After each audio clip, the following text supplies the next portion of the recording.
welcome to Would I Lie to You, the show packed with fantastical facts and legendary lies. On David Mitchell's team tonight, a comedian who recently shared a West End stage with Michael Ball and Imelda Staunton, which just goes to show that theatre security ain't what it used to be. It's Jason Manford. And a journalist and broadcaster who has written 5 books, which, interestingly, is just 3 more than Lee Mack has read. It's Joan Bakewell.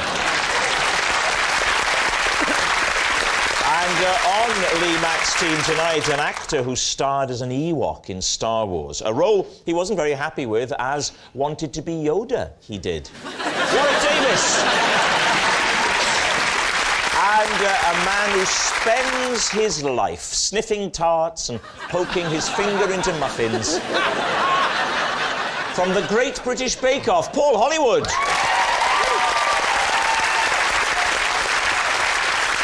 And so we begin with round 1, it's Home Truths, where our panellists read out a statement from the card in front of them. Now, to make things harder, they've never seen the card before. They've no idea what they'll be faced with. It's up to the opposing team to sort the fact from the fiction. And Warwick, we're going to start with you tonight. When I got my first car, my friend and I would pretend to be cops, park up, eat burgers and tail cars we'd picked out of the traffic. David's team. How old were you at the time? Well, I would have just passed my test, so 17. What was your first car? It was a Mini. Can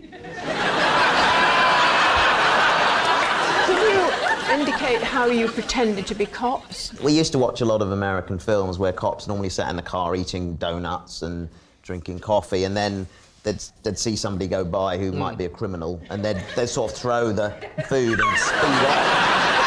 And so that's what we were doing, in essence. So you were American cops? Yeah. And what were you eating?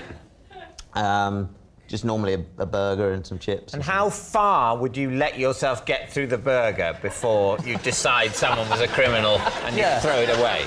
Well, we let fate decide, really, because we would say the next green car that goes by, that's going to be the criminal. How do you know how the police operate?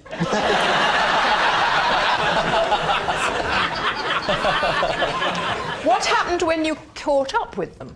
Well, we also set a rule that we would follow them all the way to where they were going. It's starting to sound a bit sinister now. This has changed now. And when they arrived, then we would just carry on. We wouldn't confront them or anything. And how far was the furthest you went in pursuit? Bulgaria. That was a really crap weekend, wasn't it? When are they going to stop? The bloke in the front is going, don't stop, there's a bloke following us. I don't know, Bulgaria, just keep going. How far was the furthest you went? Like more than a mile, 2 miles? Oh, more than that, but we'd never go out of the county. We lived in Surrey. Because you had no jurisdiction.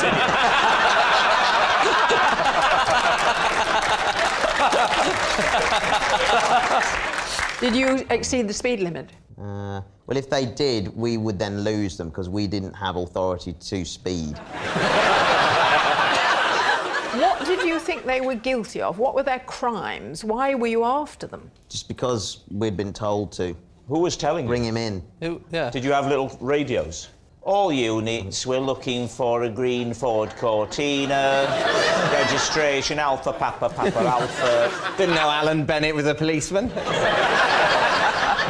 Here we go. He said, we're looking for a car, it's just escaped. If anybody happens to see it, do take chase, but don't get too close. David, I'm holding you responsible for that one. I thought he'd already done it. So what do you think, David? I think it might be real. I think it might be true. You had a bit of fun. Well, I think we think it's true, then. Yeah. I'm going to say true. Yeah. Warwick Davis, truth or lie? It is the truth. Yes, it's true. When Warwick got his first car, he and a friend would pretend to be cops, park up, eat burgers and tail cars they'd picked out of the traffic. Next up, it's Jason. I was gutted when I first saw Rob Brydon's small man in a box routine as for years I've been entertaining my pals with my own man trapped in my mouth. Well, first of all, a small man in box is a silly little thing I do that nonetheless shows great talent. and it's this. Where are you? I don't know where you are. Somebody get me out of here. Thank you. Now,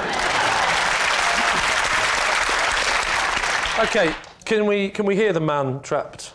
Well, I'd rather not, because... You can't do it? Because what it is like, I never thought about doing it as part of my act or anything like that, but... Yeah.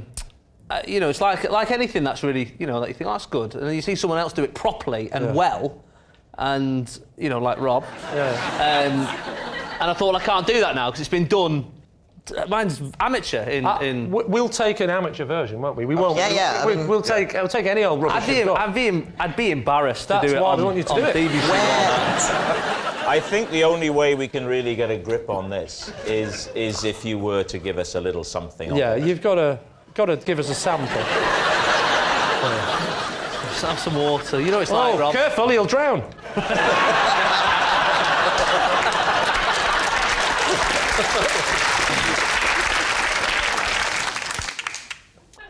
Just warming up. just putting him in. The part of the trick... Oh, you tend to put him in, do you? Can I just say before you do it, that's a nice detail that you might want to consider. Anyway, enough prevaricating. All right. OK.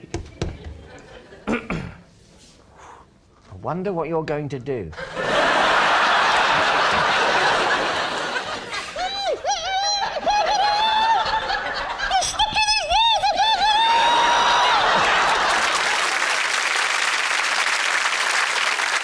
Why don't I see if I can coax my little man in a box to have a little chat to the man you've got stuck in your mouth? Rob Brydon chat-up line. Here it comes. Ready? How are you feeling today?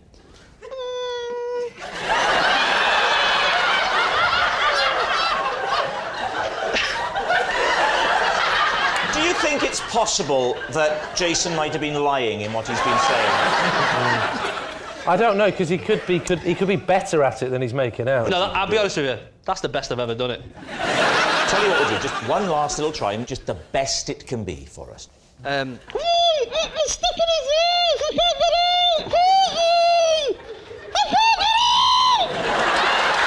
now. Panicking.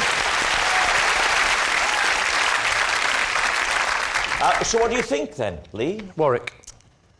Well, at first I thought he was lying, but I'm tending to think now that he may well have done this. Paul? No, I think it's a lie. I think he's actually practiced as he's been doing it. You think he's learnt that talent in the last 5 minutes? I think that talent has really come to the fore in the last 5 minutes. You think it's a lie? Warwick thinks it's true. I think it's true, because he did it well. I think it's true. I think it's true, because he did it well. All right, you're saying true. Well enough. OK. So, Jason, Yeah. were you telling the truth, or were you telling a lie? It was... true. Good start, Warwick. Yes, it's true. Jason was gutted when he first saw my small man in a box routine because he'd been entertaining his mates with his man trapped in his mouth. Our next round is called This Is My, where we bring on a mystery guest who has a close connection to one of our panellists. Now, this week, each of Lee's team will claim it's them that has the genuine connection to the guest, and it's up to David's team to spot who's telling the truth. So, please welcome this week's special guest, Neil.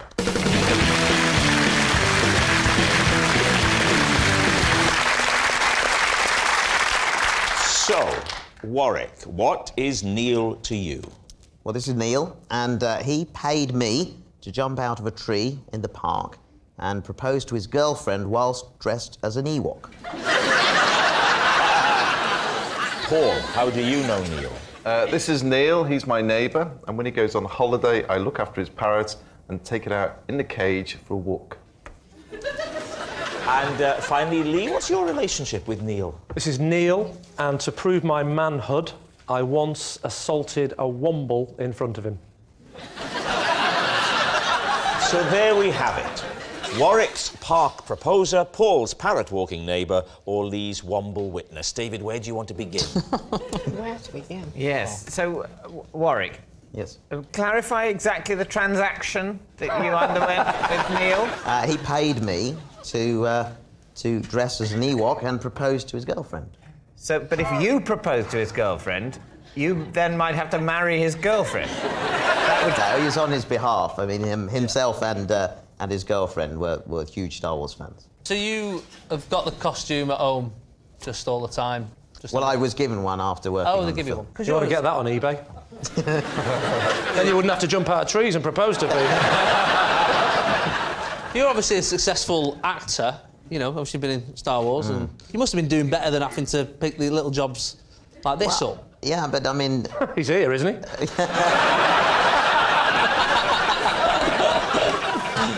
There are sort of ups and downs in any actor's career. I say it again, he's here, isn't he? What was your line? What did you have to say? Well, I hopped out of the tree and I went, yup, yup, which is Ewok language for yippee. And I said, on behalf of Neil, will you marry him? And thankfully she said yes. And then he came out from behind a bush. I don't... So the girl was in the park by herself.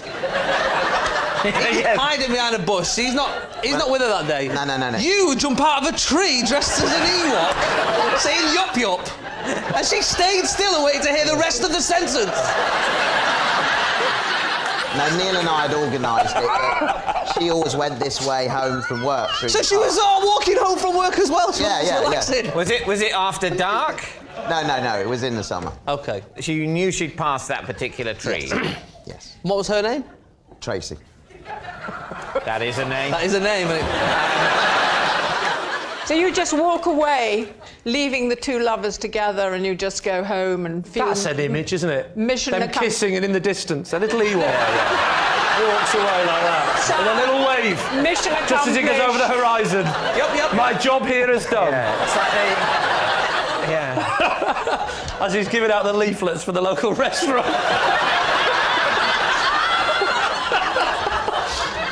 And did you get an invite to the wedding? Yes, I did, yeah. You did. Did you go? No, I didn't go. No. There's no money in that. And how did it come about? How did he get in touch with you? And Well, Neil came to a Star Wars convention that I was at. Right. And I knew him when I was a kid. I didn't really remember him, but then when he asked me, look, I'm going to propose to my girlfriend, she's a huge fan, you know, and offered me some money to do it. I mean, I still... That's what friends are for. And had there been a progression of, like, did he start with Han Solo and go, right, he doesn't want to do it? All relationship starts with Han Solo.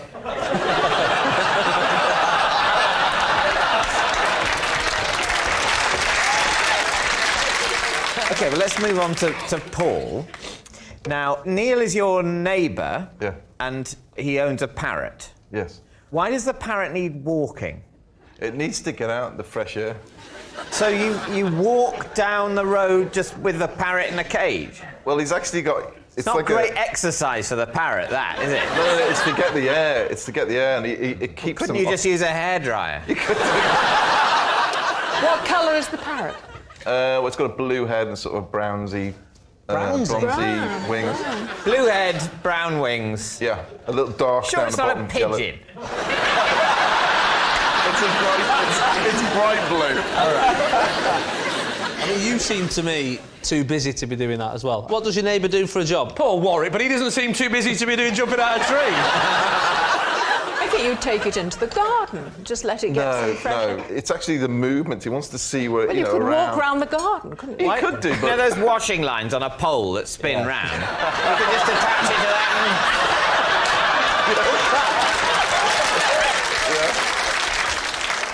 And where would you go on this walk, Paul? Where? We live in a village, and literally just up the lane, at the top, there's a little path which breaks out to the wheat fields, and literally, I don't go as far as I normally walk the dog, but about halfway up the field and back. He offered me to have this, it's like a haversack. It's weird. And it's got a connection, you can actually hold it on your back. No way. Yes. In the cage? In the cage. Oh, I thought you meant without the cage, and I thought Oh, no. it could take off.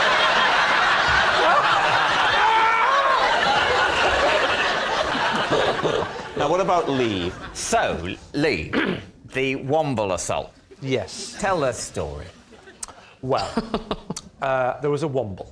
And No, there wasn't. Wombles don't exist. It's a lie. It's not an actual Womble, it's a toy Womble. And the story is I went away on holiday when I was 16, and it was me and Neil and another friend of ours, John, and we went to a little caravan site in Blackpool, and I took the Womble with me because I had this Womble since I was a little kid. And I don't know why, but I took it on holiday with me, and when I opened the suitcase, them two mercilessly took the mickey out of me, and I said, that old thing, I don't even know how it got in there, and to prove my manhood, I got a pair of scissors, cut its ears off, and then burnt it on the fire. And was devastated, but I tried to show my manhood by just not being bothered. I don't bother about that, so... Did you cry later on? I was crying as I did it inside, but on the outside laughing. It's a bit like this show. I will say, Lee, to me, you have never seemed more human. How did your friends react when you sliced up the Womble with the scissors? Did they go, yeah, you're a great lad, or were they? You and your boy talk. I know. But, yeah. It was a pretty rough comprehensive you went to, wasn't it, David? Yes, they all said you are a great lad. Together, as they chanted and rang their bells at the same time. You are a great lad, a great lad. They danced around me and put up the maypole. How did your friends react when they saw you? Did they sort of go, oh, yeah, that's great, ha, ha, ha, he's one of the lads still? Or did they go, oh, my God, he's a maniac? Right. They were only having a bit of fun going, actually, a Womble. They didn't expect me to go, no, it's not. Yes, you burnt it. I burnt his face against the fire in those. Sorry, I'd forgotten that bit. Yeah. That's priceless. Yeah. I better burn its face so that I seem normal. Yeah. We need an answer, David. Is Neil Warwick's park proposer, Paul's parrot walking neighbour, or Lee's Womble witness? Joan, what do you think? Well, I think if I was a fan of Warwick and the show, I would think that would be quite a larky thing to do. I genuinely hope it's not true about Lee, because I think that must have been a very upsetting thing. Me too. And then it must have been very upsetting when the point came you realise you have to use that terrible moment in your past on a TV comedy show. David, it is series 7. I'm getting desperate. I know. By series 23, I'll be going, I had to see a child psychologist because Mummy left. Just go on the show with an eye patch on saying, I blinded myself in one eye before the show. Who knows? Will it be an eye or a wound? I think the parrot one is the least plausible for me. I think Warwick's telling the truth. I think that's the closest to reality. I hope it is. I too think it's most likely to be Warwick that's telling the truth. You think it's Warwick? You think it's the Ewok? It's the jumping out of the tree and the proposal? That's what we're going with. Right. Neil, would you please reveal your true identity? Rob, my name is Neil, and I'm a friend of Lee's, and I witnessed the Womble assault.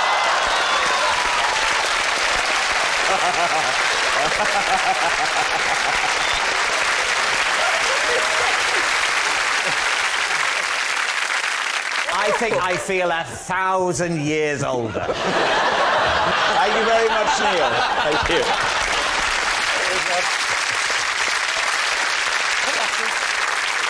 Which brings us to our final round, quick-fire lies, in which our panellists lie not only through their teeth but against the clock. And again, they don't know whether they're about to read out a true fact about themselves or a made-up lie they've never seen before. We start with... It's Joan. For the last 30 years, my breakfast regime has never altered. I have 1 bowl of porridge, 1 large banana, and half a pint of lager.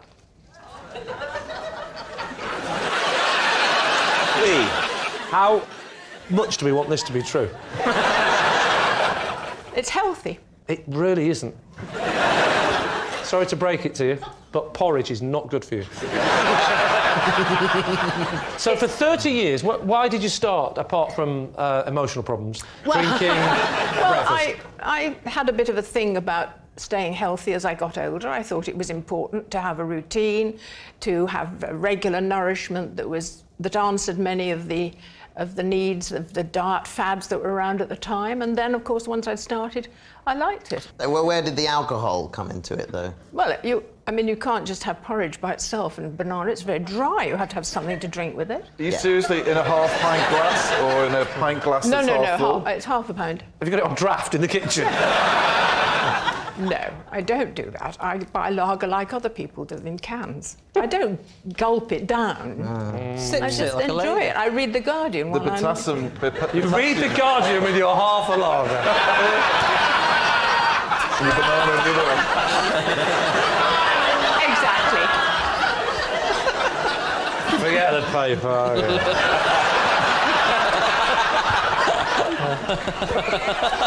So when you go abroad, do you hunt down bananas and lager? Yes, it's not difficult if you stay at the right places. It's not difficult to acquire lager anywhere in the world. All hotels do have lager. Yeah. Yeah, but why specifically? That's not the bit we're lager? doubting, David. Well, we're not doubting where you get porridge them. is also well known as a breakfast food. I don't see which of these Actually, three I things do you disagree, think it will be isn't. somehow unattainable It's not in the places you might go and stay on holiday or on business. Some places you go to, you will find it difficult to find porridge. Where? Some of the Greek countries you'll find it difficult to. Cyprus, you'll have, I know, a few I have to hotels. say, I have to. The Greek countries, like Well, when Greece. I tell you,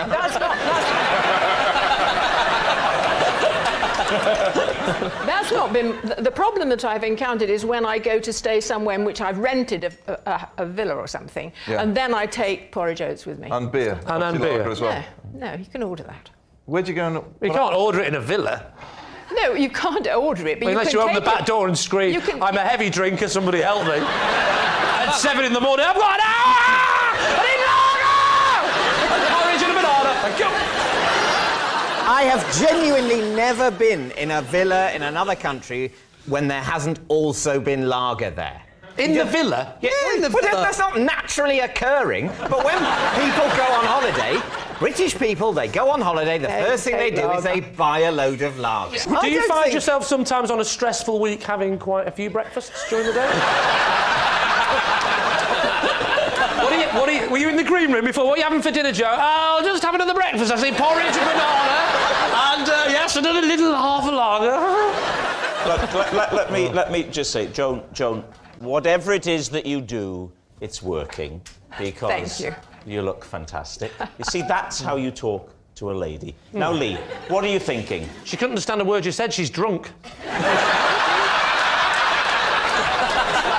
Is it the truth or is it a lie? Time to decide. I think she looks great, and that's why I don't think she drinks half a lager. Because look at me, I do drink lager every night, and I'm 24. What do you think, mate? Yeah, I think it's a lie. You think it's a lie? I think it's a lie. Let's go for a lie. So you're going to say it's a lie? I'll say it's a lie. OK, they're saying it's a lie. Joan, was it the truth or was it a lie? It was a lie. Yes, it was a lie. For the last 30 years, Joan's breakfast regime hasn't been one bowl of porridge, one large banana, and a half a pint of lager. Next, it's Lee. I can smell if there is a dead fly in the room.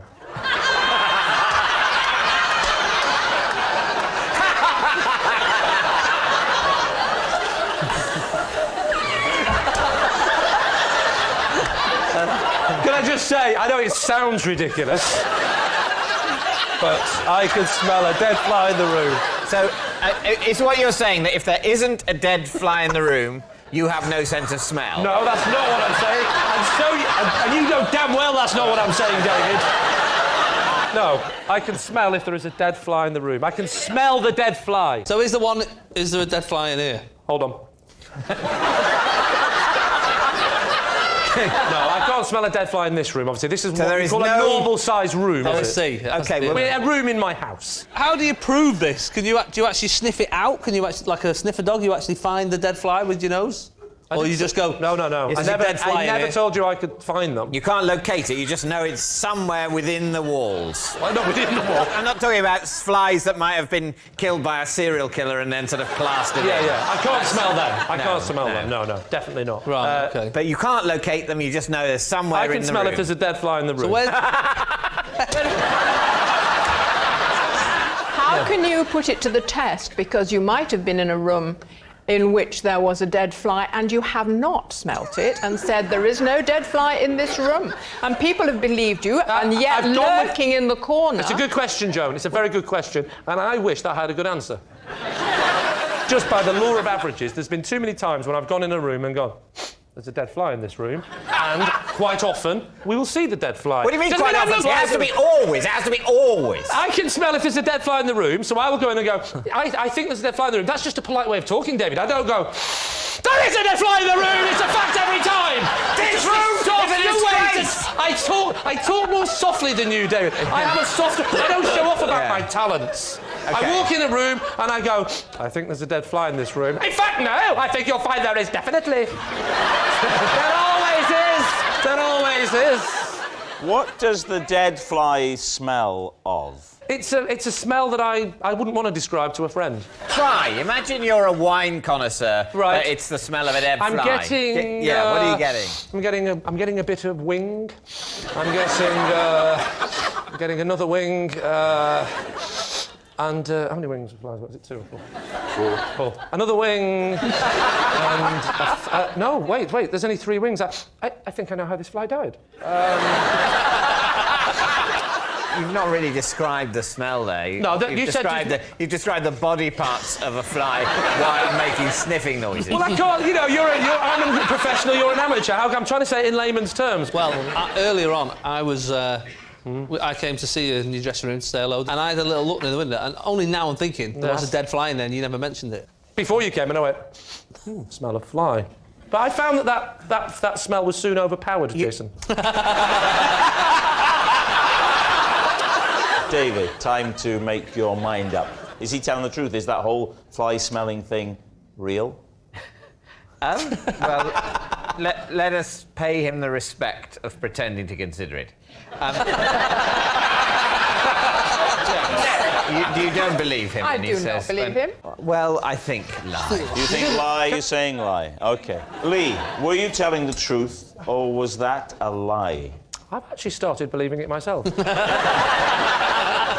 It's a lie. Yes, it was a lie. Lee can't smell if there's a dead fly in the room. Well, that noise signals time is up. It's the end of the show. I can reveal that Lee has triumphed by 3 points to 2. But it's not just a team game. My individual liar of the week this week is Warwick Davis. Yes, Warwick Davis. Who would have thought it? An Ewok who tells lies. Whatever next, Yoda trying to sell us mobile phones. Good night.